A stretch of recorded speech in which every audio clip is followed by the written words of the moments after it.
We could be in Los Angeles. We could have Klieg lights going in every direction.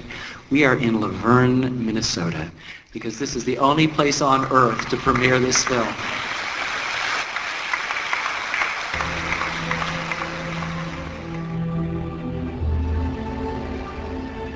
The war touched every family, on every street, in every town in America. Towns like Laverne, Minnesota, Sacramento, California, Waterbury, Connecticut, and Mobile, Alabama. And nothing would ever be the same again. The Second World War is the greatest cataclysm in human history. It's the biggest thing that has ever happened to this planet, man-made. And there is no way any one film, any one book, any one lifetime, any 10,000 lifetimes could understand all its intricacies. But we felt, those of you who are studying in English literature might know a little bit about the poet William Blake. And he said that you could find the universe, you could find the world in a grain of sand.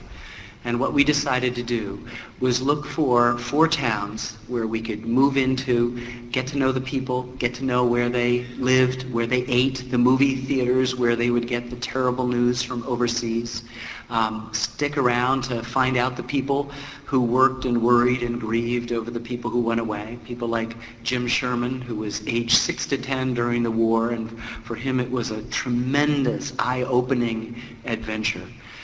Get to know those folks and then follow their sons off to hell. Not the good war that the Second World War has been called, but of course the worst war ever that was responsible for the loss of nearly 60 million people.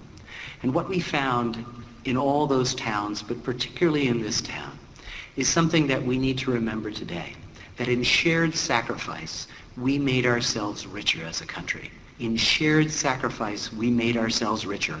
And I don't just mean communally or spiritually richer. I mean financially, materially richer. Today, we're all kind of independent free agents. We don't want to give up anything. We drive our cars alone. We listen to the radio alone. We surf the net alone. We watch TV alone.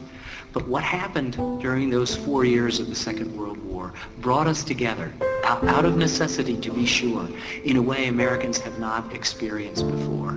And what we found is the key to our future survival as a country, that in shared sacrifice we made ourselves richer in every sense of the word.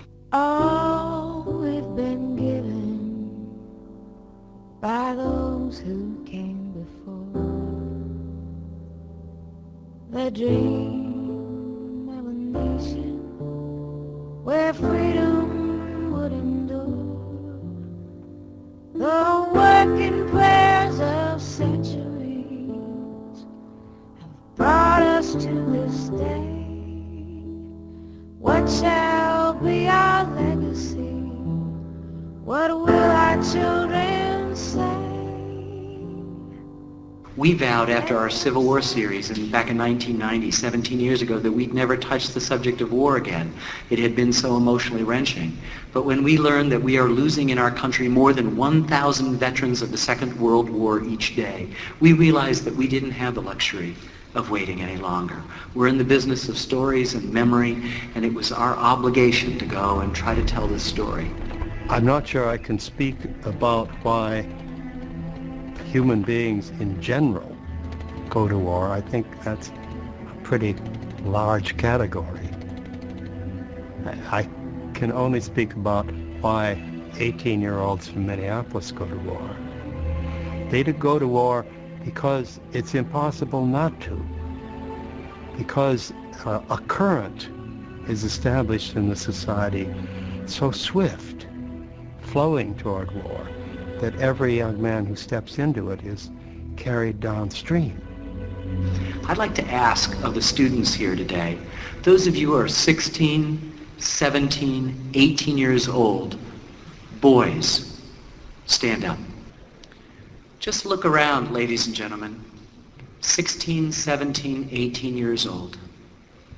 These are the people that went off to war, the people you saw in that excellent 2 videos just now, the people you will see tonight in our film, the people you will meet I hope in the course of your investigations, were no different than you are. Had the same kinds of concerns, the same hopes and dreams, the same worries and anxieties, the same complicated family lives, the same faiths, all of those things. So just remember, when you think that history is long ago and not really relevant, that people your age heard the call, left from Laverne, Minnesota, and helped save the world.